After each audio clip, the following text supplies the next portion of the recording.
Hello and welcome to the latest episode of the Madaxeman podcast, in which remarkably we talk about the usual nonsense of painting. We have a proper discussion about shopping face to face at any number of trade shows. We even cover playing some games, and of course Andy's quiz comes back as well. We trail some upcoming events. It's almost starting to sound like a proper news programme here, really, isn't it? And we talk about everything from AC/DC to the Ottoman Sultan and how being caught by the Ottoman Sultans might be rather tricky. There's a bit of 3D printing, which follows on from last week, so we've even remembered what we did before, and the usual nonsense with all 7 people. Sit back, enjoy the podcast. This means war.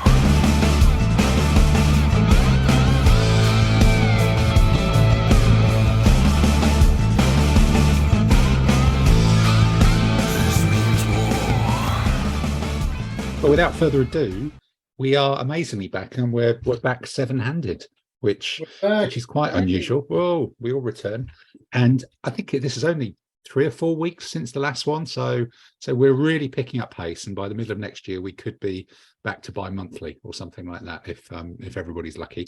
But it's been a busy few weeks in terms of playing and shopping, so possibly it's not been a busy few weeks in terms of painting, although we were last time talking about 3D printed hoplites or figures, which Tamsin very graciously managed to print off on the resin printer and get to us, or get to nearly all of us. I think Peter, you were just doing glamour. You were preparing for the G20 summit or something in Bali, weren't you? Yeah, I was off out and about on my travels. So off out and about in your travels. So you may have missed on picking this stuff up, but the rest of us have probably had a go, and some of us may have painted them as well, which is exciting. So when we do our painting thing, we can actually do painting and what do you think of these 3D printed figures sort of thing. And if people take photos of them and send them to me in the next day or so, or on the WhatsApp or on the rest of it, I can put them up on the thingy when I actually publish it as well on the podcast website about adventures in 3D printing. So, but in terms of momentous things, Simon, you're older than we last spoke to you, much to your surprise, which we'll come on to later. But what have you been painting in the last few weeks since we played it? So I've and particularly those 3D things. Regretfully, I haven't painted the 3D things. That's a good start to this podcast, isn't it? No, but well done. Cheers. Oh, well done. Yeah, I'm really up there. Tamsin very kindly made me a couple of Roman legionnaires, so I've been busy playing with it and prepping it and all that, and having fun with that. But haven't had a chance. So they all had supports on them using this terminology. So this was like a Roman legionnaire in mid-walk with the pillar sort of poking forward, almost like a nice prodding effect. So there was lots of supports under the arms, the pilum, under the feet and all that. So very carefully. He basically comes in a cage, doesn't he? I guess. Sorry?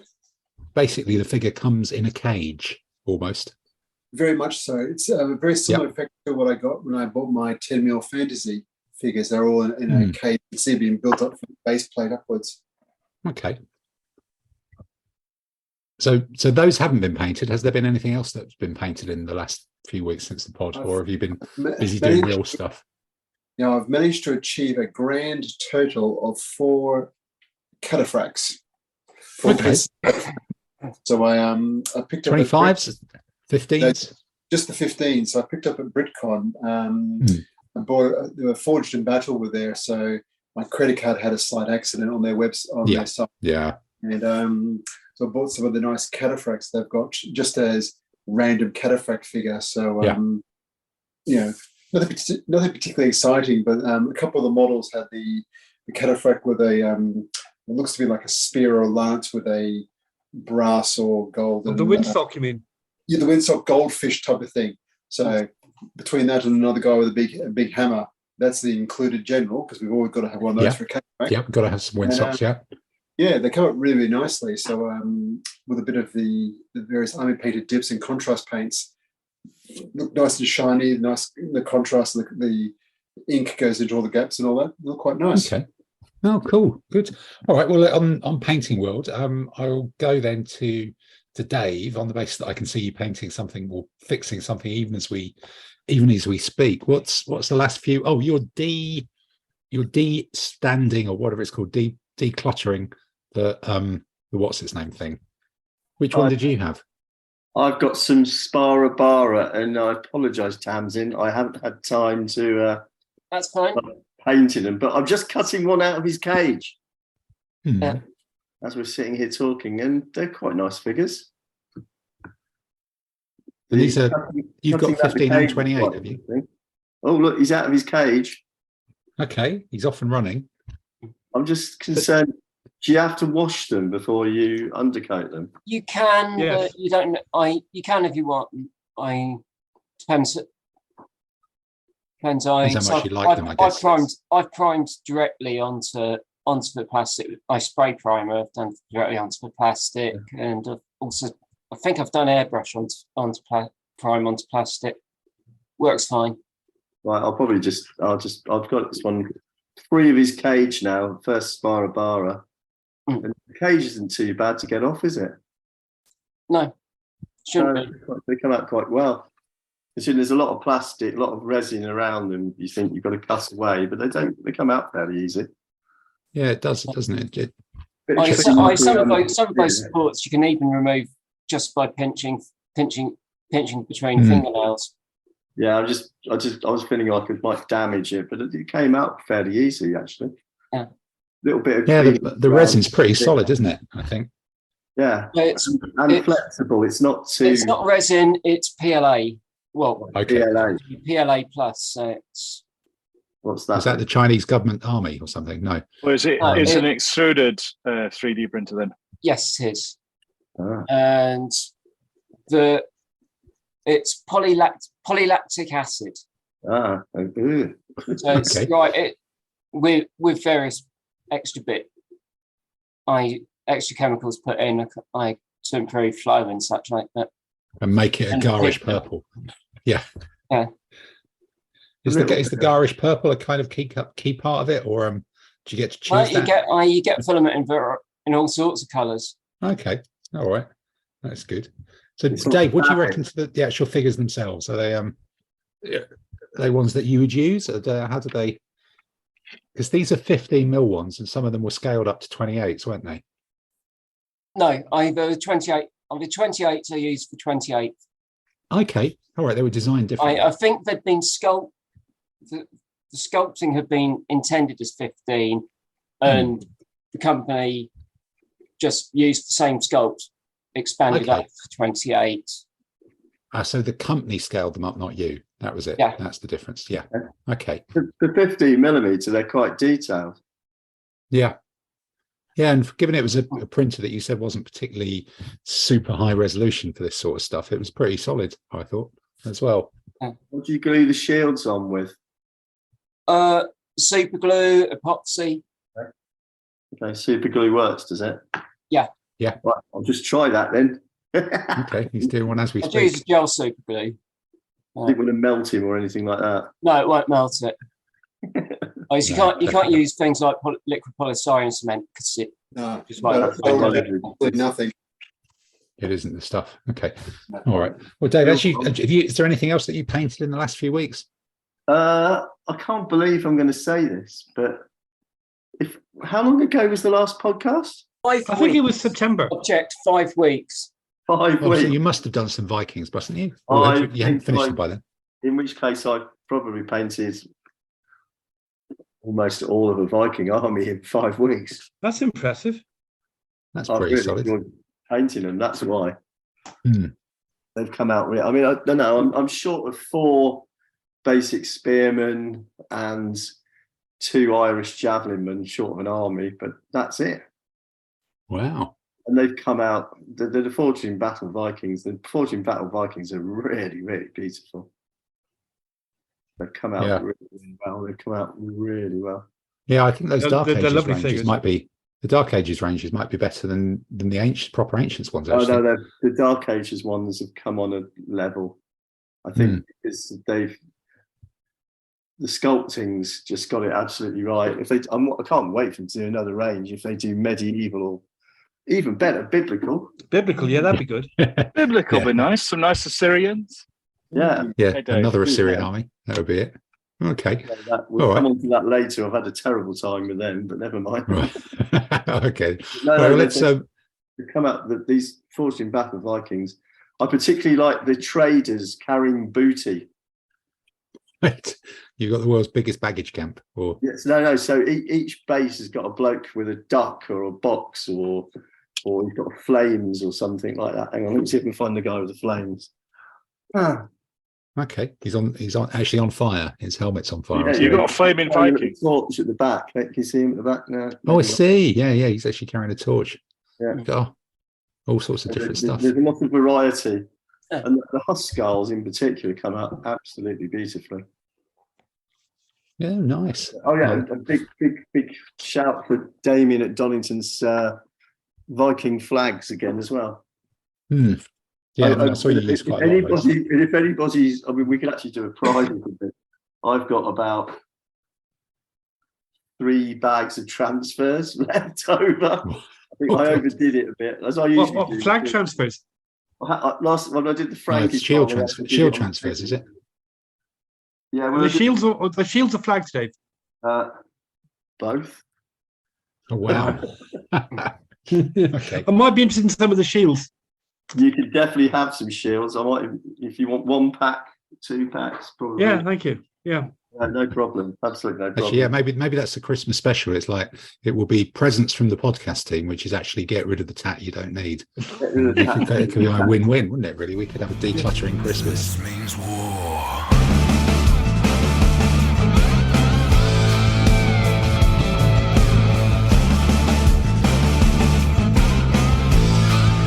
This means war. So, all right. Well, let's move around then. So, Tamsin, 5 weeks is a scary long time, and we're on a deadline on this podcast. But what sort of stuff have you been doing from last time? Is it people or buildings? It's people. It's been people. Hmm. Been people. I finished off my sort of Waffen SS platoon and supports. So sort of got sort of jump off Injured point. people. I'm medic tending casualty as a jump off point for chain of It's all chain command. of command. Yeah. Medic team, stretcher bearer. Okay. Which figures are these? These are the assault group. Okay. Yeah, I thought they were. They're quite and chunky, aren't they? did extra 3 riflemen as the extra crew for crew support MGs. weapons teams because I was missing. I was a couple of figures short. So got those. done. Please tell me those cat badges are actually part of the figure, and you can sort of dry They're brush parts, them on. they're parts of the figure which I've then sort of Highlighted, yeah. highlighted. I think it was sky grey paint I used, Okay. and sort of the support squad. With the MMGs. So, A bit of Zeltbarn there just to make it more complicated than the pale grey. Bit of camo as well. Okay. All right. Okay. Nice effect on the guns, which is good. And a couple of officers in sort of the leather trench coats. One as a senior leader for chain of command. The other is going to be a jump spot. I'll be building up some extra stuff on that base. He's practically looking at you saying, he's not just stood there in the middle of an air patch of ground. he looks just like he's poised to say, I will say this only once, doesn't he? Yeah. I kind of think he looked a bit like a hair flick, doesn't he? Yeah, indeed. That's sweet. Oh, it's nice. And did some test paints on some 1 to 270 scale spaceships. 1 to 270. That's an unusual scale. Yeah, it's X-wing scale, so it's a little bit larger than 6 mil. Right. Okay. So that looks like a sort of Star Destroyer type thing. Oh, here's some ghouls. Yeah. Yeah. Is this is that the 3D right, ghoul? so- or? Right, looking at what we've got here, we've got two variants of the. These were all ones which I'd either printed early or where there'd been slight printing problems, and so they were essentially throwaway bits which decided to do the test prints on. So you got 2 of the 100. These are all traveller vessels. 2 of the 100-ton Type S Scout Courier, a 200-ton Free Trader, and 20-ton jig. Okay. Is that the one with the heated rear windscreen? Or does that I'm come not out? sure Is that if extra? I'm not sure if it is or isn't. Probably got afterwards. And then did I see the ghoul? Was that a 3D ghoul? Yeah, that's Or- free. I Wow. painted up 3D. I painted up one of. Hmm. So I'd have a go at painting up one of the 3D printed figures myself. Left the shield off to just to see how it came out. The way you've done the the way you've done the pants with the fluorescent green, the blue is quite striking. Sorry, Asterix, the Came goal. out, yeah. So didn't quite get the highlights in the blue highlights right in the middle of the dark blue, but No, it's close enough for government work, isn't Yeah. it? Really? Yeah. Yeah, he's got a clearly identifiable face and a bit of yes, character, and you can see his and hair. of course, it wasn't until I was editing photos that I noticed that I'd got blue paint on his left hand. Of course, That yes, wasn't you always get deliberate extra bits. No, a lot of it. So, how long did it take to print out a 28mm figure, or did you do some at multiples at once, or is it one at a time? I was doing them in groups, typically about 3 or 4 figures, and it would be about 4, depending on what figures they were. About works out about an hour per figure. Whoa! Wow, that's a long time. Anywhere between, I think the Celts were the quickest, about 50 minutes, and I'm trying to remember which was the longest. I think it was I think it might have been the Persians. So I suppose that means if you're doing an 8-hour day, it's kind of something like when you get to about 60 figures, it's actually quicker to order them in the post from someone. And Actually, I have got it worked out. Yeah, I've made. There's a spreadsheet somewhere, or notes. something like that. Is there a screen share coming up? I think I might have done I got them done as slightly faster printing settings, but the Celts was 8. When I was working out bits, Celt was 82 minutes. Wow. The Greek hoplite was 150. Per figure, or to print 4 at the That's same time. that's average per figure. Wow! My God. So I think if I did those calculations by sort of. So if you did By filling up either print plate. Yeah. Okay. Printer beds. So if you did it using a resin printer, you'd be able to do a whole load at once, wouldn't you? Yeah, it would take as long to do 100 as it takes to do one, assuming If you had a big enough printer, assuming the printer's large, the printer plate's large enough. Okay, so that's the magic secret about scale and stuff like that. Well, it's not so much the scale. Different type of printing. Different type of printing technology. I think. Okay, just quicker. So resin printer, might as well fill up the print plate, the plate. Yeah, and it can just be completely blocked. Okay. Yeah. All Does right. the resin cage go in the recycling? No. Oh dear. No, sadly That's not. one of the bits. Say no. Some places might. Right. Yeah, look on your local council website. That's probably the Yeah, I answer. think that's important. Oh, right. Okay. All right. Intriguing. Well, look, Andy, you were waving one of these figures as well, I think. Which one did you paint up? Yeah, well, Tamsin gave me a couple of the Gauls. One of them had a bit of an accident. He's now weaponless, and you can interpret that how you like. Right.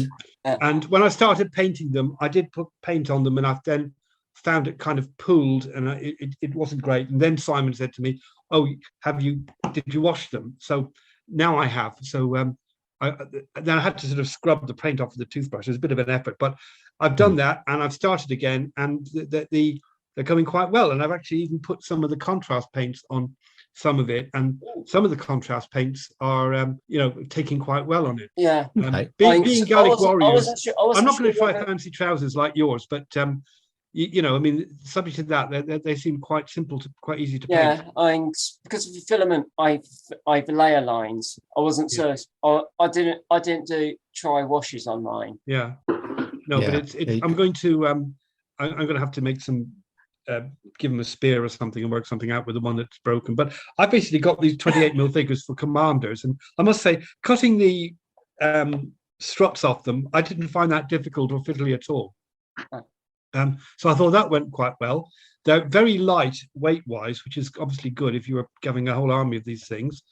So after my initial misunderstandings with them, I'm certainly in the 28 mil scale. I'm generally happy with them. I think, yeah, they're pretty good. I mean, I don't have 3D printing. I'm not sure I'm going to go down that route. But if somebody said, here's some of these guys, do what you want with them, I'd say, thank you very much. Yeah, they're quite useful.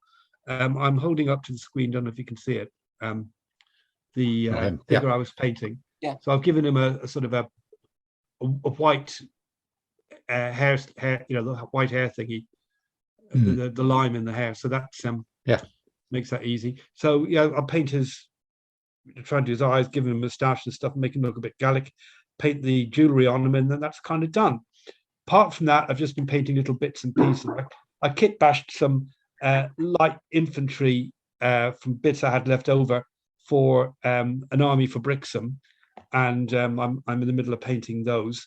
And then I've also 2/3 painted some British stuff from Pendraken, which I bought at Selwig. And at Selwig, I bought stuff, then found, of course, when you open the cupboard, that you've already got some of the stuff you didn't actually need it for. But there's other things which you forgot to buy. So Simon kindly said this is a plug and a shout out here. Simon kindly said he'd buy some stuff for me if I sent an order through. So I phoned Pendraken, and their website said it's too late to order. You've got to do it a week before.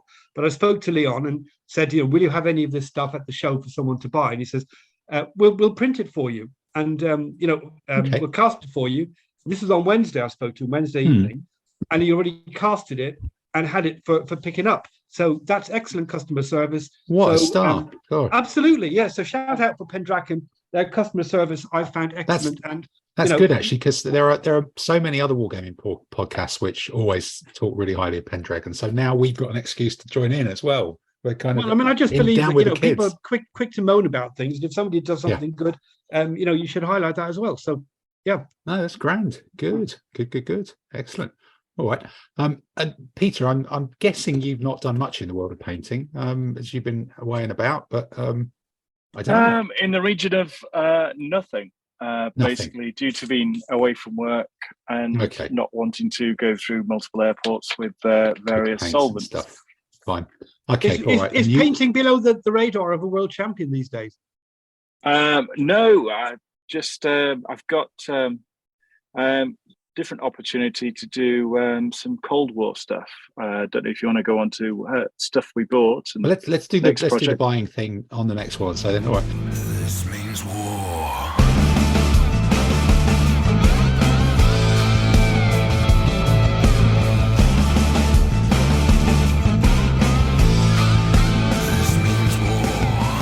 So for me then, last few weeks, so what have I done? I've nearly finished a dozen of the plastic, what box set are they there? No, they're from Fireforge, they're Deus Vault range. Because I've obviously had those Almugavars for a while, and excuse me, I've done a dozen of their military orders Templar Knights, which, as far as I can see, are basically generic late feudal, early medieval knights. It's a mix of barded and unbarded horses, and one of them has got like a big cross thing, religious crossy thing. But they're nice. After buying the Almugavars, I was like, I'm going to buy some more of these Fireforge things because they're pretty good. So I've got this 4 bases of 25mm plastic knights that are nearly finished. I'm just doing the kind of last light washes and things, and I've dug out some really old transfers that I think were from a set of Space Marines from about 15 years ago.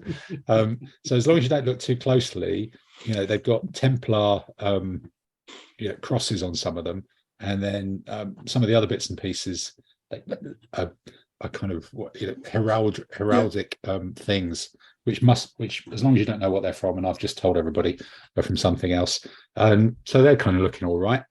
I've been doing a few more Almugavars. They're not finished yet. I actually have painted up some 15mm foot knights, which, as well as having a go at the 3D resin. So in the last month, I've actually painted some rubbery little figures, because these were the foot knights were Corvus Belli plastic ones from Plastic Soldier Company, and then the two heavy infantry, whatever they're, 28mm hoplite guys, where's it on there, from this that I've managed to paint up as well. And this was like black spray on the printed ones, which were fine.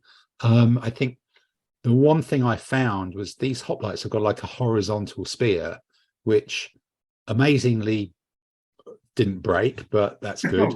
But it had a lot of supports on it. So the one that's still got a spear, the spear looks like it's I don't know, been left in the jungle for a while. It's just gone slightly moldy or rotten or whatever. It's not clean as a horizontal line. So I drilled out one of the hands and put a metal spear in, and I kind of left the other one for contrast, and I've glued them all both together on a base as kind of commanders. I've still got to do a bit more inking on them to tidy them up, but they're absolutely fine. They're biggish figures. They're quite chunky, but this is all about design. It's not about printing or technology.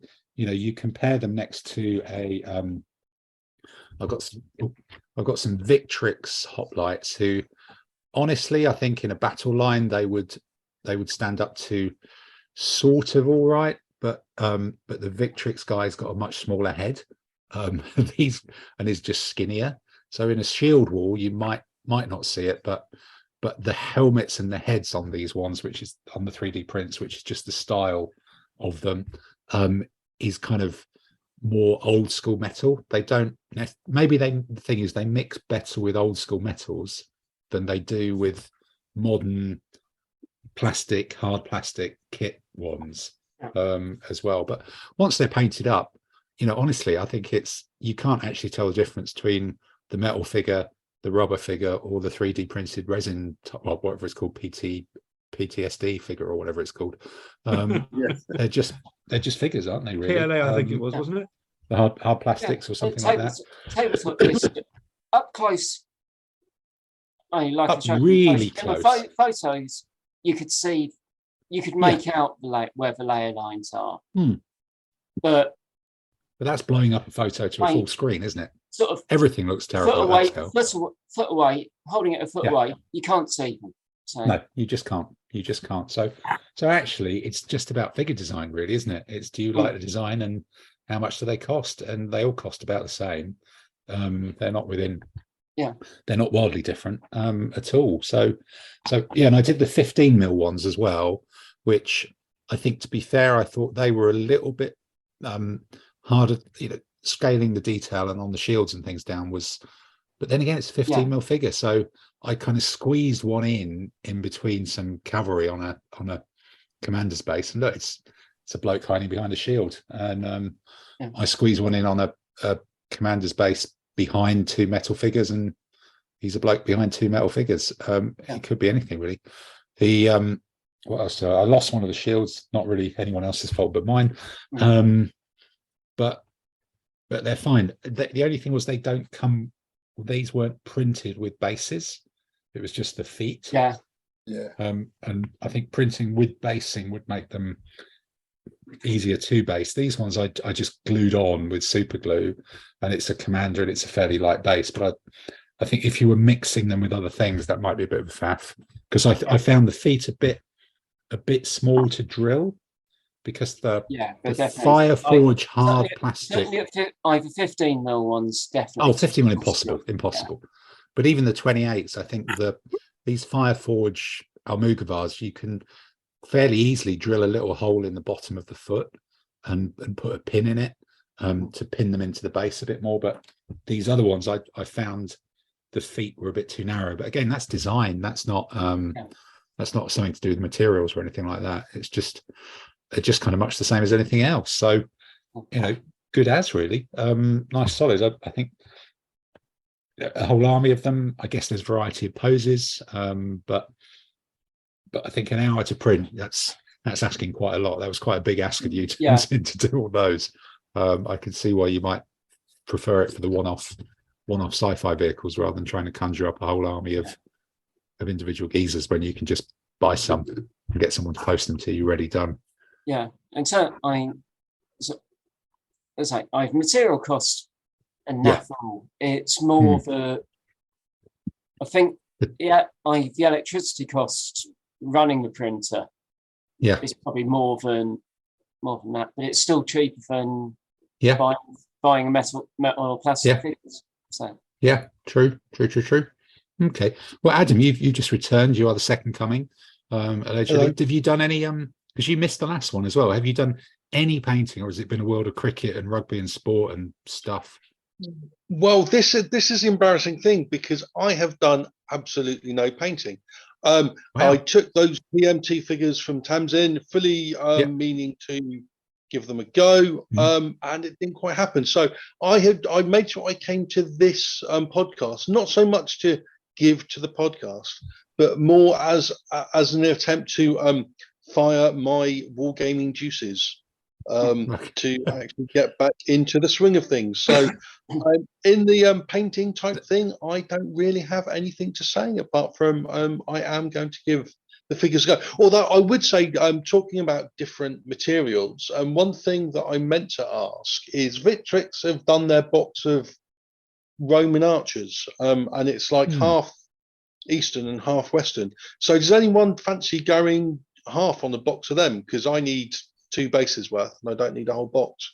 So again, I'm just here to take, really, and to say, does anyone want to split a box of Romans? So were you talking about the Victrix 25mm Roman archers? That's the ones, yeah. Please hold. Let me see what I purchased at the weekend, and we might be able to do a deal. All right, you might do swapsy. Okay. Okay. He's just going back into the shelves and having a look then. Yeah. Because turning into Noel Edmonds. Right. So you could there's a big old box, isn't it? Yeah. Are those Victrix Roman archers? I thought you were buying Greeks at the weekend, Simon. You've not bought some Roman archers, have you? As well. Got loads. He's got them. My God. So you can swap half and half then. Yeah, that'd be lovely. Simon, I'll get my people to speak to your people, and we'll sort something out. Yeah, absolutely. Yeah, because I am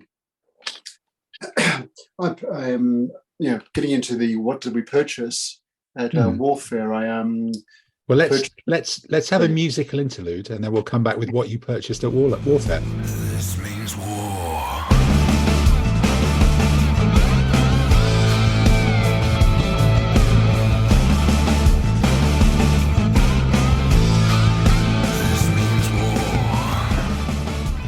So then, where shall we start with what you purchased at recent shows? It's looking around the screen. I know someone who's keen to talk. It's that man who's older than he was, Mr. Plastic Tank Owner, Mr. Leroy Mayer. Well, hey. Did by any chance you buy any plastic archers? I did. I seem to be talking to some random guy at Warfare about different armies and options and alternatives, and looking at all the various 25mm proper armies like Romans and Greeks and all that. So I've done Romans before. I've not done Greeks. So all of a sudden I found myself purchasing a bunch of Victrix, hoplites, phalangites, companions, cataphracts, and needed some bowmen. So I got the early Imperial Romans for the archers, because let's face it, at the end of the day, a bowman's a bowman in the period, and I just paint them differently. So, that'll keep me amused for a few hours. So, how many Victrix packs did you buy at Warfare? Or there is someone listening in on you? All of them, everyone. I think the answer is yes. Yeah, yes. So we started off with the box of unarmored random Greeks and all that to give me all the options for. That's the starter, isn't it? Because there's like 60 figures in that or something, isn't it? And it gives you all your peltas and things. Does Rachel know how much stuff she's actually bought you without realizing? Yes, well, let's not talk about that too loudly. This gives me like 56 figures with a mixture of hoplites and archers. So I got that, and look at the box here. It just doesn't give me enough to actually do bowman and lightfoot, so I needed some more bowman. But then I got some of the companions and all the other stuff. I got Went to. So there's the big box. There's the companions. Then, yeah. Yeah. And there's a box of cataphracts from from Gripping Beast. Yeah, because you can never have you turn one of those. And then you're rude not to. I then also went to the to Gripping Beast for some general figures. So I got a variety of the ones like the random generals. So there's a successor warlord mounted, a guy on a horse waving a big sword, always a good start. Then there's the foot version of it. So quite a few options in there. So sort of trying to give me. So how many armies are you hoping to get out of this?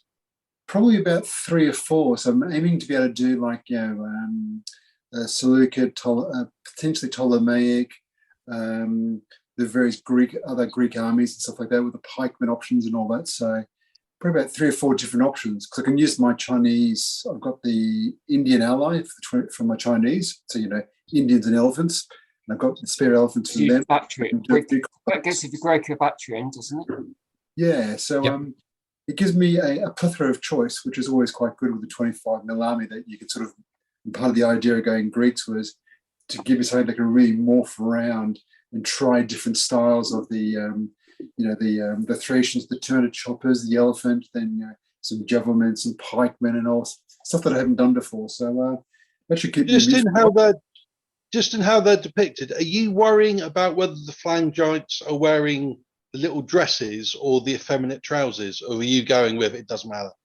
I'm going with it doesn't matter because at the end of the day, a guy with a pike is a guy with a pike, and this army has pike, and tomorrow might have spear. So I might try to. I was just trying to get an idea, Tim, of what metal spear you've used, because I might try to get a midway point of a bit longer than a spearman, but not as long as a full size pike, so that you can sort of get away.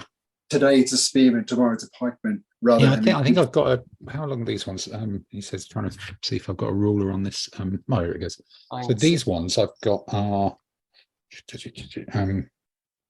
100mm, which are piked probably, and then I cut them down for spears because I've ended up with quite a lot of them. But I think with metal spears, it's almost a case of looking how much they cost because they seem to be wildly different prices from different people. So you kind of make do with what you want. Sometimes it's cheaper to buy the long ones and cut them down. And I've not managed to find a plastic broom bristle that I'm confident enough is that I could buy a broom head off eBay and be confident that the bristle length is more than 100mm. So otherwise I'd do that, but otherwise I could see myself buying a lot of broom heads off eBay for small amounts of money and then having a lot of broom heads at home. Or you could just go to B&Q. I could just go to B&Q, but that's it's braining outside at the moment, and and I'd be walking around B&Q with a metal ruler, going, "Well, is that is it 90mm, whatever?" That could be a thing. So, all right. So you bought a load of plastic stuff. Then did you buy anything at? There's more metal commanders as well. And did you buy anything at Selwig as well, or at Selwig? I bought a grand total of about 10 quid worth of MDF bases. Okay, so getting ready for when you bought the plastic figures to go on top of them. Yeah, I think it was more of Selwig has really become, or especially for this year, Selwig was really fantasy and 40k with MDF terrain and all that. There wasn't much in the way of historicals, where warfare was very, very heavy on the historicals, and so that's really obviously where my spend was. I did have to resist in the warfare. There was a couple of people selling some very nice 25mm Renaissance armies, and I could hear the credit cards screaming in pain as you walk past these beautiful lead cuirassiers and all that. You go, Yeah, they look like some new companies actually at Warfare this year that I've not seen before. A fair few. Yeah, there's a couple of new ones who had some really, really nice ranges, and but I'm going with the plastics for the moment because I don't think I'll really want to spend 300-400 quid for an army this week. No, not that. No. And Peter, you stepped off the plane and went to Warfare. Then did you spend anything when you were there, or did you manage to resist, or just spending on the sausage rolls? I resisted the sausage rolls due to the fact that I spent my time finding a new Cold War army. So invested in Cold War Commander 2, and with the help of the now older colleague on the podcast, went over to Heroics and Ros and said, "Fill me up," and basically bought a whole army. So Simon, what were they? Brits, Germans, what? Russians, Americans. So Americans. Sorry, can I just pull you back there, Peter? I need to pull you. Yeah. Did you say Heroic and Ros? Yeah, you really are the posh bloke on the podcast. He is pretty aren't posh. you? I was going to pick up on that a bit later on because I thought exactly the same. Heroics and Ros. You know, did you travel through Clam to get to Ferrari? Maybe you get them home and put them in your microwave just until they go ping if you need to melt them. Well, the good news is they got all the stuff. So I've got the American Army, and also hopefully I've got the LAVs for doing the Marines as well. So Heroics and Ros, as we know them, are a lovely company. Not Rose. Yeah. Okay. Yeah. Heroics and Ros. I think it's Ro now. It's Ro now. Does the Ukrainian army come with their personal tractors? Yeah. Well, the funny bit is, my first ever non-fantasy miniatures were from them way back when I was about 14. Before you learned to speak French. No?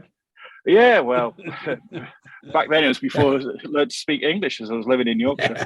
But basically, I got like World War II stuff from them, and so it was sort of going down history lane, going along and buying a load of miniature stuff, which I'm cleaning now. Back then, or something. Yeah, World War II. Yeah, it was pretty good. Okay, but yeah, so I've got a whole army to paint up and clean up. So I'm just cleaning them up now. But just fancied trying something radically different away from the 15mm to have a break. Doing some of the Cold War stuff, Cold War Commander 2, because the update came out, and sort of done sort of like Simon, it's sort of like 1980s, early, basically. Yeah, so that does give you the choice with Americans of either going with the plain green or going with the 3-tone MERDC camouflage scheme. That's which one are you going to go with, Peter? Well, gold. Let me think. All gold. Well, All there's gold. always the desert one, but no, it's basically the reason why I went for these is one of the first books I read around this sort of stuff was Team Yankee. So I've got to go for the green, just because I read the book and I reread the book when I was traveling. So it was like, I just really fancied doing that again. So it's going to be sprayed green, but I've been looking at some of the highlights and how I'd actually do it to make it pop a little bit so it doesn't look a bit flat. But at this scale, just probably green and then a wash would probably pick out most of it. We were looking at sort of decals and things like that, weren't we, Simon? Who was suggesting a couple of things, but looking forward to giving it a go. Different range, different rules. Just have a break from doing chariots and things like that. And I guess the big challenge with tanks, the big question, which other wargame podcasts can get months of content out of, basing or no basing.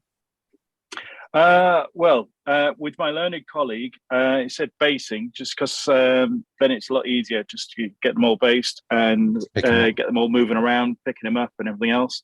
And the way I throw things about, they've got to be based because otherwise it won't survive me. They may be tanks, but they're not Peter-proof. Yeah, all right. Okay, then you give them more of a rough handling than the Russian army, by the sounds of it. Well, I managed to drop them a lot. I'm looking forward to it. Okay, all right, good. And then Tamsin, have you been doing any? Because you came to Selwyn, obviously. Anything you? Yeah, I was at Selwyn. Did a bit of shopping. Bought a few figures, not many. So few blisters. Oh, okay, few blisters. And another Judge Dredd minis pack. Okay, right, okay. Some foam trays, some paints, and a big lump of purple resin. No, stack of MDF. Oh, right. Buildings or just MDF? Buildings. Buildings. Okay. So the smell of burnt wood will be. Yeah, planning either basic Adobe buildings, but the plan is to 3D printed loads of sci-fi details like doors, Right. windows, and such like. Okay. Greebly stuff to go on walls. And plan is that I'll be doing those up with those. Okay. Right, Cool. So you're upgrading the cheapest. You're upgrading the cheapest possible buildings with 3D printed accessories. Yeah. Proper wargaming stuff. Excellent. Good. This means war.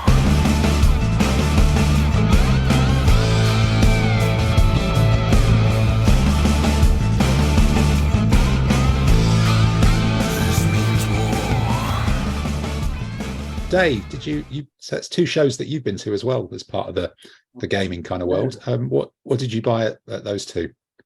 Selweg didn't do so much of the shopping because it wasn't very well. There's plenty of 25mm ancients, but not really what I do. What I like Selweg, I bought a couple of camps. One sort of an Egyptian mummy and an Aztec sacrificial site of some sort of thing, which I've still thought got to be painted up. A few brushes I bought at Selweg. The ABC brushes guy, he's quite good. He's quite a wide variety of stuff. Quite like his stuff. I like his model painter drybrush. They're quite good. But warfare, since the gaming wasn't going so well, I've topped up on camels because that's what was thrashing me. Right. Trying to get them into the last game. Draw of camels, whether they be impetuous or just normal camels or shooty camels. And I sort of, when I was on the camel theme, I bought a packet of cataphract camels just to keep the other camels in business. Honest. So that'll be the whole lot then. But so you had to say they were giving you the hump then? Oh, they were. Yeah, the bloody camels were. Andy, your voice has changed. It's like. Yeah, I've been practicing sounding like Peter. Yeah. Petits, isn't it? Pietro. I visited. Yeah, sorry, beg your pardon. I visited Colonel Bell's because they're always good to go through there. I don't know if they're second-hand figures or figures that. Yeah, I think they are. Yeah. Yeah. So I managed to get 4 Neo-Assyrian 4-horse chariots, and 2 of them are £9.50 each. Well, so 2 chariots, £9.50. Is actually a bargain considering they're £6.75 each now. Excellent. You've saved a fortune. And I've got 12 heavy cavalry for £9.50. Which is super duper cheap. That's not bad. Yeah. It's really good. That is good. Yeah. So big shout out for Colonel Bill's. Worth going and having a browse through their nonsense boxes. Yeah. Good. Good. Good guys to chat to as well. Yeah, they're Stu's and the guys are really nice. And I have to say, the Forged in Battle guys see me coming, and they're very nice people. They are very nice. When they see you coming. They start rubbing their hands together when they see you. They smell the credit card. No, that's good. Well, I think at Selweg myself, I bought those dozen knights, the Fireforge ones in plastic, and then I picked up a box set of the Corvus Belli. It was 100 Years' War French Army, that plastic rubber stuff that normally costs about 40 quid, and it was on the bring and buy. So someone had obviously got it or won it and didn't fancy it, and it was on the bring and buy for a tenner. So I thought, well, for a tenner, I'll give it a go. So even the figures I painted up are all good. I've got a load of because I do want some of the cavalry, but I've got a load of infantry, Pavesias, and crossbowmen who are fine. They're nicely detailed little figures. I did find the plastic is soft, so when you're trying to cut the mold lines off them or scrape the mold lines off them, it's really easy to cut into the figure. Scraping it, you can't scrape. You almost can't scrape it off. It almost doesn't really work. It doesn't work properly. You can actually delaminate. Yeah, and these are clean. Sorry? Have I told you my trick for mold lines on plastic figures? It involves a paper clip and a lighter or a tea light. Does it? Okay. Yeah, that's one, right? Yeah. Get a paper clip and fold out one of the fold out the prongs so it's sticking out, and the curly bit's the handle. You heat it up on the tea light, and then you just run it across the mold line and it melts it off. That makes it sound like you're torturing the figure. No, it's just smooth. It works. It's far better than trying to start off. Just don't ingest the white powder. One upgrade suggestion on that: wine cork, paper clip through that. So even more so. I've never sort of like where there's the metal in the curly bit. I've never had it sort of like the heat go so reach hot that far. Okay, and is that with hard plastic figures, Adam? You're saying? Airfixy ones. Airfixy ones is the ones that I used it for. No, to be fair, the hard plastic ones I haven't tried because I have used a Scalpel or a Stanley, and it comes off lovely with that. But the soft plastic ones are Airfixy ones. It works perfectly. Yeah. So these ex-Corvus Belli 100 Years War, they're really nicely clean little figures, but they do have that mold line down the top of the helmet. And I think when I was trying to tidy up some of the flash on some of the horses, I accidentally ended up cutting some of the horses' legs because it's so easy to do. And the crossbows are separate, which seems a bit weird for these little figures, but then I guess they'd be difficult to cast. So if anybody wants some crossbows and release guys, I can dish them up because I've got more than enough of those, and I'm painting up some of the knights and the foot knights because they don't really notice any mold lines on those. You just paint them black, dry brush them, and they're in a blob of geezers, and they're cute little figures. Really, they're kind of nice. So that was at Selwig, and then when you get those, when you get them painted up, it'd be interesting because I've got the original metal ones from Corvus Belli, so it'll be interesting to see them to see how similar or unsimilar they actually are. I think they're exactly the same. They are the same figures. It's just once they're painted, it just sort of disappears, doesn't it? The difference, I think. What else did I just say? Then at last weekend at Warfare, which was really busy. For the new venue, I thought it did really, really well.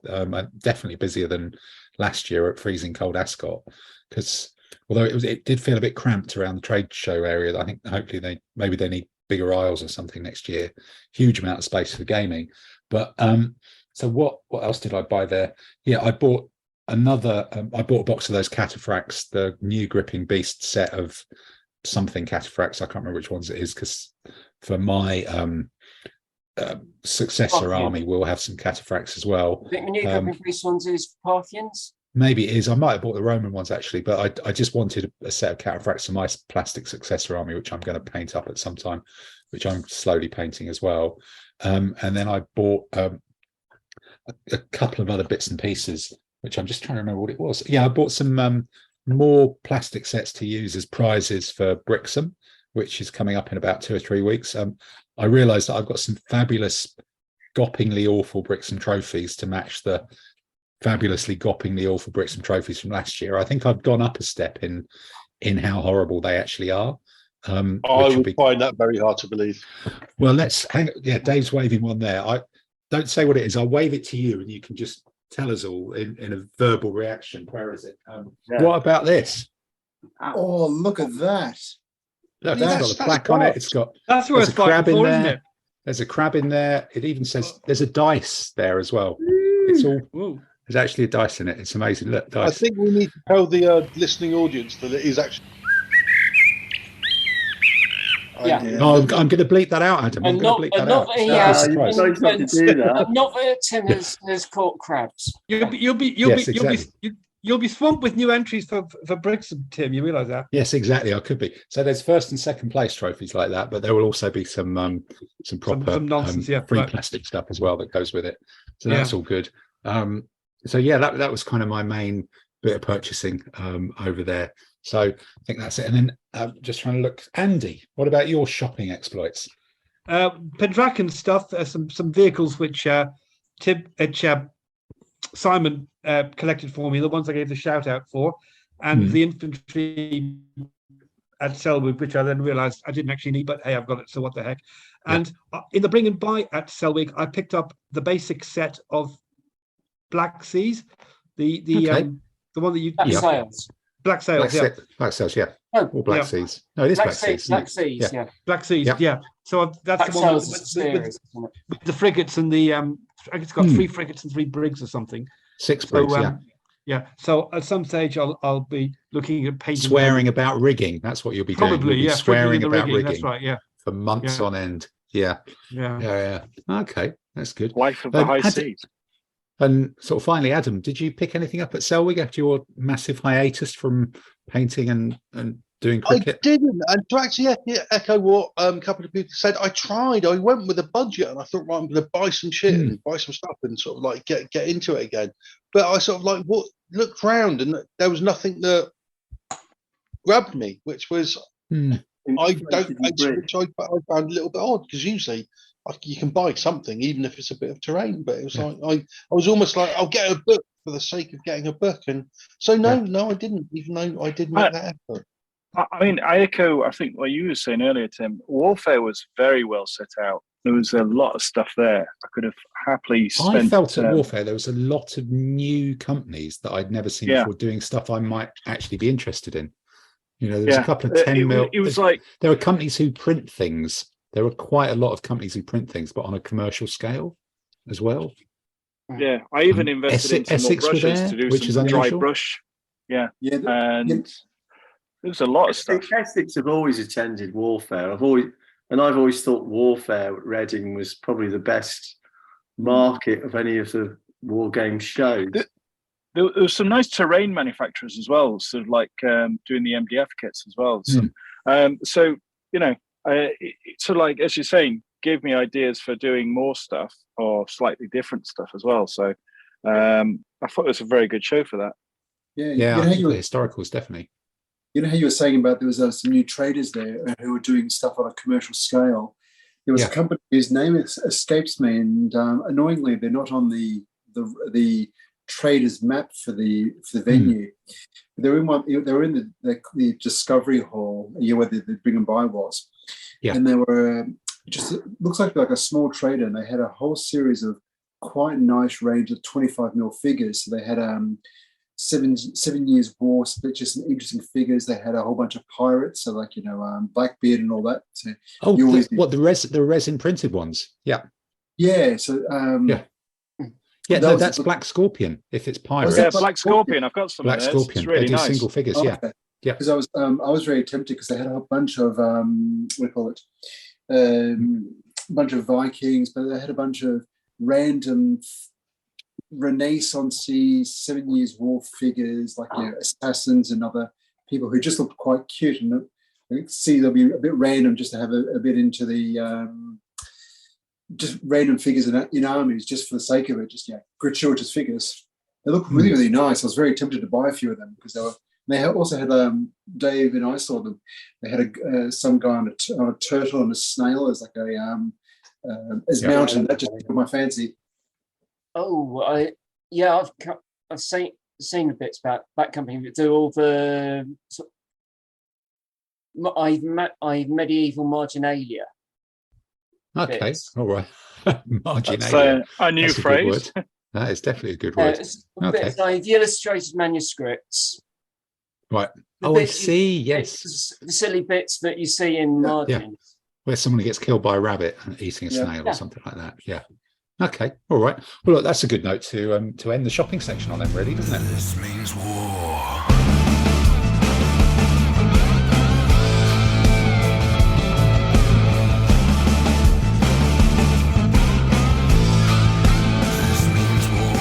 But as well as painting and shopping, we've actually done some playing, and we've had 2 big tournaments since the last one. We've had the BHGS teams at Selwig, and we've had the couple of singles things at Warfare. And let's start with someone with a glum face, Mr. Saunders. How did those go for you? Is it best glossed over, or which armies did you? BHGS was pretty bad. Okay, which army did you take? And how badly did it go? I've forgotten. Okay, that's good. I think I did better. No, I don't know, actually. No, I don't know. Our team was pretty rubbish at that. Yeah. And Manchester was all right. Oh, God, we went to Manchester as well. Yes, that's true. You were using Mithridatic, Dave. What? It was either Mithridatic or Ptolemaic. Mithridatic you were using. Oh, that's right. That's right. The team with Simon and Gavin. And Gavin and me both put in army list for the same competition. So I changed my list at the very last minute and put a Mithridatic list. I enjoyed playing with it, but it was pretty naff, and we got tanked. Manchester was pretty good. I could have done very well, but I lost to Rob Taylor. And that was freezing up in that hall in Eccles, wasn't it? Oh my God. That was a very good weekend. Really enjoyed that. Yeah, Warfare, the biblical. I like warfare a lot, and I like biblical a lot, but I've struggled with this biblical competition this year. I've tried Libyan, Neo-Babylonian, and Ugarit, and the Ugarit came a cropper, but mainly to camels. Right. I'm a bit annoyed with the rules with camels. So that's why you painted up a load of camels. Okay. You can't beat and join them. Right. Okay. Well, Peter, then you missed Selwig, I think, but then you played in warfare in Biblical World. What army did you take, and how did your 5 games go? It went okay. It wasn't the best.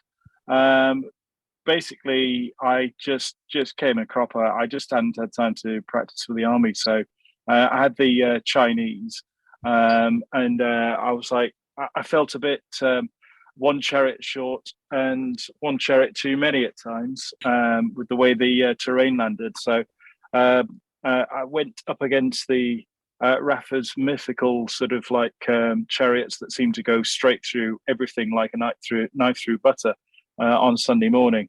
But yeah, I enjoyed it, but I think I'm with Dave on this. I've got to find a biblical army I kind of really bond with. I think I'm going to try and do Assyrians because that's the only one I haven't, of the major ones tried yet. Because I've got to try something that's a bit more going forward. I'm not good at sitting back with stuff. So, yeah, I enjoyed it. I had a good few games. It was nice in warfare. There's lots of space and everything else. It's just getting back in the flow of things. Okay. And Andy, you did the teams at Selwig, so you were part of a team. Yes, we went from last to second, our team, which was rather good. Yes, because you've done the teams in Milton Keynes, haven't you? And that's right. Yeah, the same players, and we've just instead of being utter disaster, we all had at least one win, which was good. And my Thracians fortunately proved unbeaten the whole weekend, which is the best I've ever done. And the Thracians, what was the Thracian period then? What was the period for the Thracians? That was the that was what Marius did next.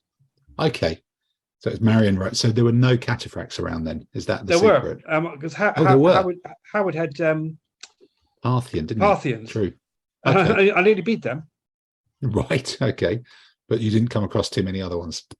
No, David a few in his army, and I think Darrell did as well. Okay, because that was my nemesis when I used Thracians about a year or so ago. That just didn't really cut it. Okay. Andy did well with his ambushes and hiding things with the Thracian army, and that worked a treat.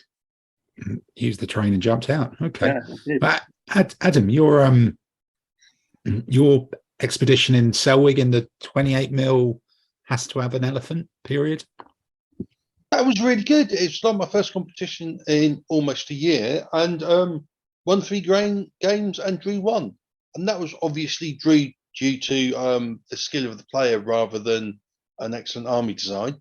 I thought it was a very excellent army design. Yeah, personally speaking, as your teammate. Yeah. But the victories were mainly due to the skill of the player, because I'd say that whoever designed the army did a lot, contributed a lot, really. But yeah, but, we can agree to disagree. I mean, it must be due to the skill, because where I hadn't even played a game of ADLG in nearly a year, it must be my brilliant play. Must be. Yeah. No, I think Tim maybe designed the army to be idiot-proof. Was that it? I'm just going to ignore that comment, actually. Yeah. Although I would say about that competition that there's because I won 3 games and drew 1, and that there's a term that the term that's used in cricket for when one player is doing well and the other people in the team aren't, and it's any fucking danger, mate. Because any danger, guys. Because I was let down by my team quite badly, I feel, there on that one. Okay. Well, I seem to remember winning. I think I won 3 and lost 2 in that one. and then managed to win. Oh, sorry, yeah, I won 4 and drew 1. Oh, you won 4 and drew 1. Okay, then. Right. So you were undefeated with the... I'm pretty sure I tonked you then. No, you didn't. I tonked you, mate. No, I'm sure as part of the marketing and the official press release, I beat you. Leroy, I think you'll find that I took you down to Funky Town and I did the business on you. This is moving into another type of podcast now, isn't it? Absolutely, yeah. But no, I love it. Which will be available on OnlyFans. Yes, exactly. Only winning games. 4 and drawing 1 is winning competition level skills. It would be something like that. I'm ignoring that. What I would say is I hadn't been to a competition in almost a year and I'd missed it. I loved it. It was a really good competition and it is a really good way to spend a weekend. So I really need to try to do more. No, good. I'm just trying. So actually, I've got the results here. So I'm looking for, where's it gone? 857. So that was a null draw. I've got it down as. So there you go. That was the draw, Simon. I think against Adam. So there we are. No, corrections. It's like the Guardian. We do corrections in real time. So what did I do? So yes, at the Selwig teams, I had a 2-elephant army, which I think won 3 and lost 2 in the 2 elephants competition. One was really, really close. I think it came down to the last roll of dice against Steve Nice. And then I got absolutely run over in very, very short time by Harrison's Timurid army, who just ran up, charged into me, and I took all my stuff off, and it was kind of not very good at all. And then we went up to Manchester, and I used the later Hungarians, a lockdown painted army from the beginning of lockdown. I think I was starting to paint them when COVID happened. I'd never used them as later Hungarians, and managed to. It was 3 games, wasn't it? Yeah. Just trying to think how that panned it. I definitely won 2 of them, and I came second overall, so I might have won 3, quite possibly. Maybe one timed out. I'll have to have another. Did you go Black Army, War Wagon-y, full on? Yeah. I went Black Army. I went Black Army with a War Wagon on one flank to just kind of refuse people, and then pile down the middle with. I had 2 commands of 9 units each. All of those units were different, which was a list checker's nightmare. It was just, and the last command had 4 units.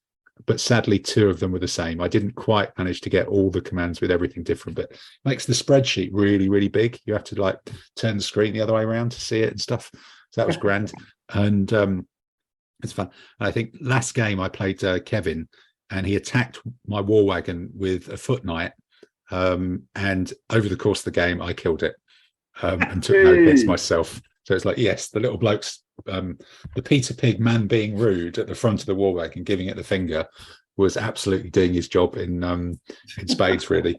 And then at Warfare last weekend, I took the Mycenaeans with a new version of the list, with much better than the last time I took it, with minimum chariots, 3 very vanilla commands of 4 spearmen and 2 bowmen, and Achilles leading the Myrmidians personally by hand, and won the first 4 games quite comprehensively. That Camel Army, Dave, that gave you trouble, no. Beat Richard Case in the 4th round, ended up playing Rafa in the last round, and as Peter found as well, his chariots charged into my spearmen, and having all weekend, having been come out very much the better end of that matchup, they just went straight through me, and it was just skittled out, which was really rather painful. So I think I ended up coming second anyway in that one, with 4 wins and a defeat. But it was looking so good for a while, and then it was looking really bad. But it probably means it's my turn to beat him in Alicante, so that'll be fine, something to look forward to. But I think that just takes us to Simon, the man who can't quite remember his results from a while ago. But yeah, talk us through yours. So like everybody else, I did BritCon, the Selwig, and Warfare. So BritCon, so in all 3 of those competitions, I was in the 25-0 period. So BritCon, scaringly, I won the competition with my free company. Mm-hmm. which was quite impressive, especially when we did the countback and I managed to win the competition by a single point. Way. That's what you call economy of effort. Absolutely. So Ian Speed and I had the final game of sheer abject violence, carnage, and mayhem in Manchester, BritCon, which is quite enjoyable. I then made up for it at Selwig by getting absolutely mullered. So I think I managed to come out cost neutral with either 1 or 2 wins, 2 very big defeats, and the draw against Adam. So no, I beat them. Yep, and that was with my Warring States Chinese, who are now Yuan Chinese, because it was the period where you needed an elephant. Mm-hmm. And then at Warfare, the Chinese came back as Warring States Chinese, and scaringly won with a convincing 4 big wins and a winning draw. So the Impact Swordsman and the Impact Chariots decided, let's be ultra aggressive, and especially against the mounted armies where they had elephants, and against Ian and I had our what seems to be now regular squabble. He had his Mash Kushan army of mass mount and all that. In turn 1, I was at his 4UD going, hi, I'm here with Impact Swordsman, try to maneuver now. We're attacking. We're doing it. Yep. And proceeded to do my best to push half his army off the table. So that was quite impressive. And so which means I'm guessing that in my next competition, I am going to get absolutely tonked and come out with like 5 losses. That's probably the answer, isn't it? That's probably the secret. Good. All right. Well, look, in terms of getting absolutely tonked, I think, Peter, we're back to Heroics and Ros, and I can hear the French music coming. Well,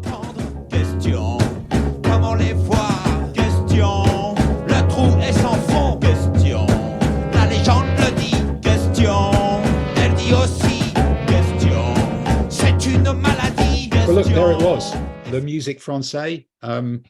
After Simon told us about being tonk-head, and that our own Heroics and Ros hero, Mr. Quizmaster Finkel, run us through what we were talking about. If this quiz is linked to the news cycle, nobody will even remember what you were talking about 5 weeks ago. It's just a different world, wasn't it? The last one was called Good King Charles, and there were 3 questions. The first one was, which country's King Charles XII suffered a major defeat at Poltava in modern-day Ukraine in 1709 and was detained for 3 years by the Ottoman Sultans? Sweden. Yep. Okay. Well, imagine being detained by exile. Imagine being detained by the Ottoman Sultans. Oof. You went into exile. Well, it was kind of detained in Turkey rather than being detained as such. I don't think that's going to disqualify the question. Right. Yeah. Right. Question 2. Next one. After the Vikings in the 9th century captured Paris, which Carolingian king had to pay them a ransom to get them to hand back Paris? Was it Charles the Bald, Charles the Simple, or Charles the Fat? Fat. Yep. Fat. Proper wargamer. Yep. Right. Which nation number 3? Which nation carried the Royal Navy warship Royal Charles? Captured the Royal Navy warship Royal Charles and turned it into tourist attraction in their home country? Netherlands. Yep. C'est bon. Bring on the music.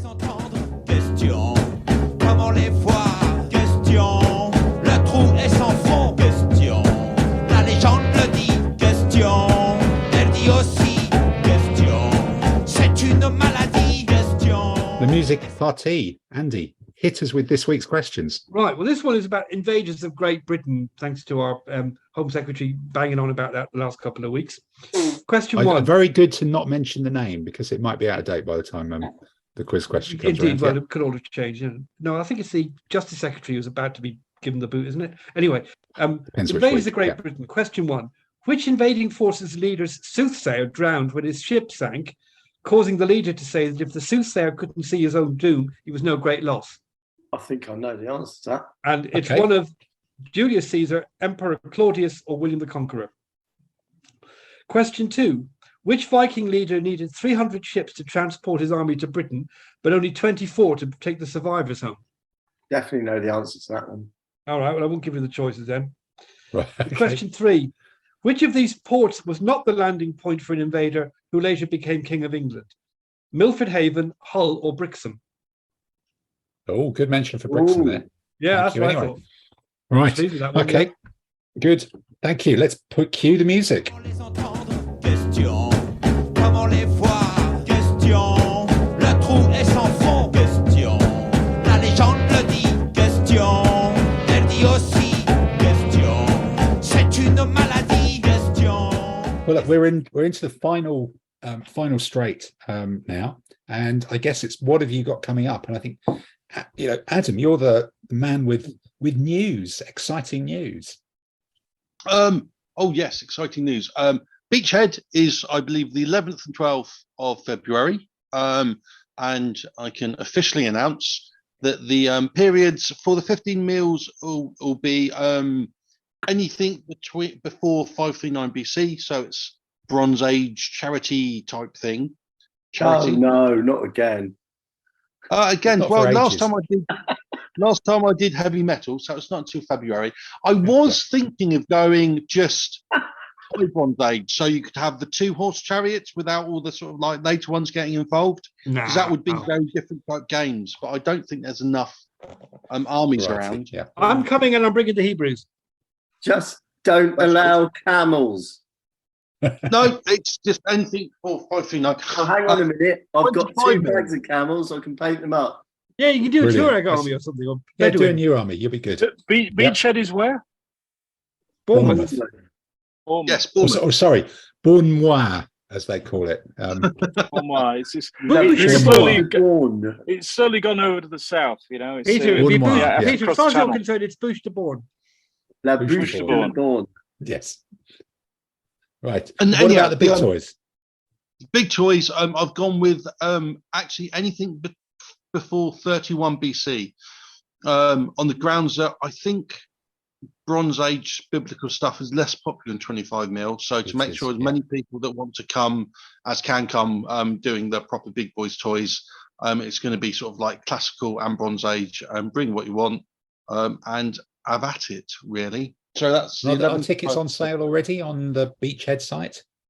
By the time that this podcast comes out, they should be. They should be. So excellent. I'm going to confidently say yes there on that one. Do we get them And from if they're not- Entoyment, or where do we get them from? Oh yeah, if you it's on the Entoyment website. There's a Beachhead tickets link. So if you just type Beachhead 2023 into Google or Entoyment, it will take you to where you need to be. Yep. Good. That's all good. Yes, the Beachhead Show, beachheadshow.co.uk or entoyment.co.uk. Look at that. That's all good. And we've got Fantastic Brixham. stuff.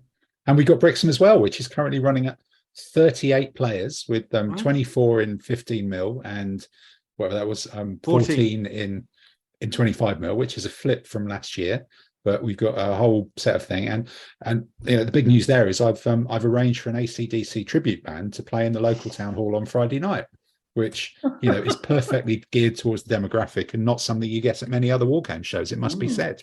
So we're upholding the high standards of which will be let down by the desperately poor trophies, which are especially conjured out of God knows what, really. So that's all very exciting, and that's a couple of weeks away, and we're looking forward to the Christmas lights down by the sea and fish and chips and 40 wargamers hitting an unsuspecting town and mingling with cover band heavy metal fanatics from Devon, which there's just too much going on there even to think about.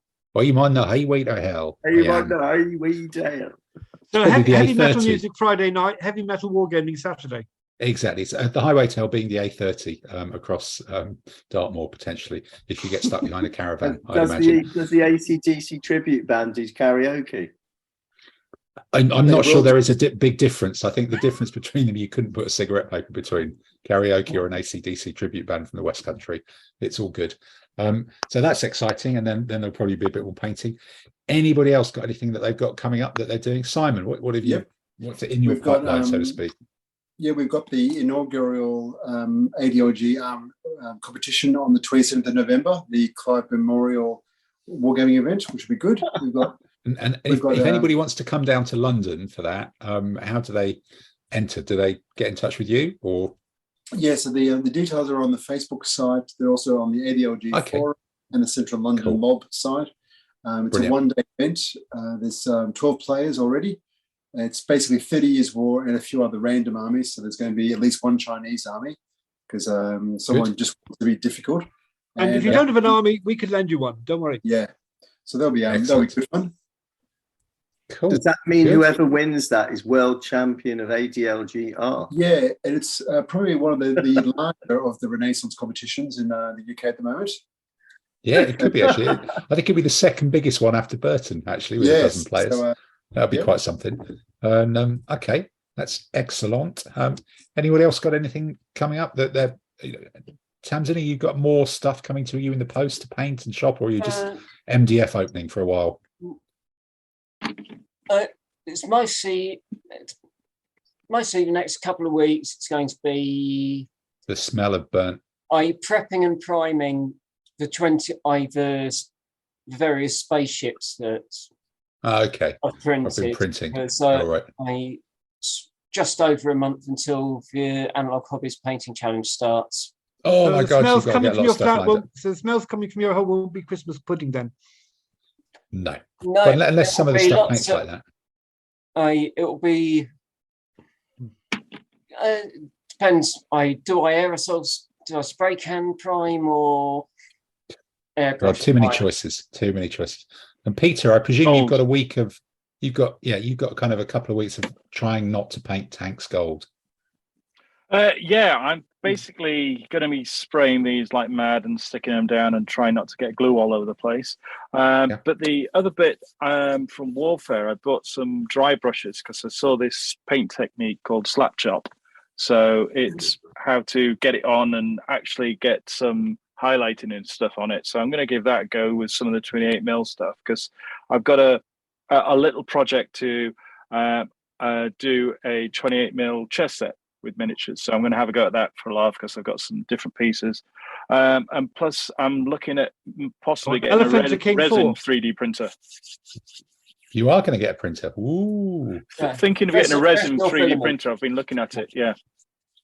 My God! Well, you do 28mm chest because it's got night. Ventilated room to put it in. Yeah, the garden.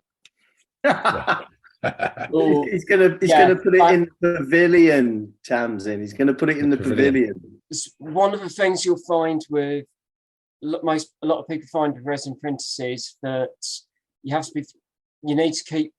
They don't work brilliantly if it's below 25°C in the room. Below 25 degrees. Well, I'll have to see. I'll have to see where I can do with that. But it'll be fine. Yeah, it'll be good. Well, I'll just get one of the kids to go to university and take over their room. Yeah, exactly. Can do that. All right. Who else have we got left? Andy, have you got anything coming up in the next couple of weeks? And we run into the final seconds. I've ordered other than the ADLGR thing. I've ordered a special army commander for Brixham. I hope it arrives in time. Okay, good. It's from Hayland Terrain, who did the Monty Python type figures. Okay. And then finally, Mr. Hayland's Hayland. It's the figures that used to be done by Studio Miniatures. I can't remember. It's a medieval mayhem range. Yeah. Okay. All right. We'll look forward to seeing that. And finally, Mr. Saunders, you finished your Vikings. You're Mr. Camel for the next few weeks. Is that it? Get ready for Beachhead. Yeah, well, if it's going to be biblical, then I'm definitely going to be cameled up, and then I'll find the camels are rubbish. Right. Good. Well, we'll do a rule change halfway through the tournament. No. I'll just give him a practice. No, the protocol is Dave and I have a practice game. Then he changes his army list. Exactly. That's usually the way it was. Brilliant. All right. Well, look. On that note, then we will return probably sometime after Brixham and the Central London ADLGR event as well, maybe early December or mid-December or something. So with that, goodbye, everybody. Goodbye. Bye. Bye. Bye.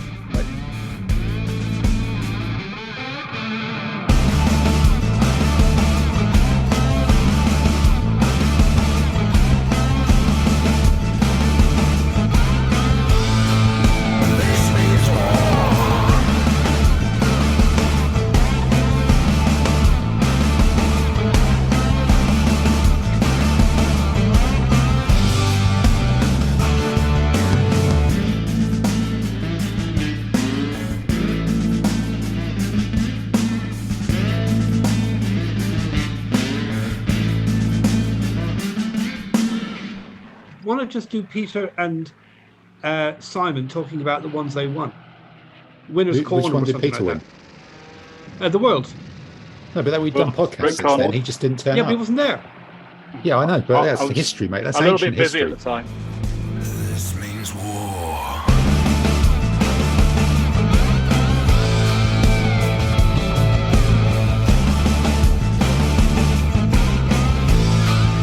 This means war.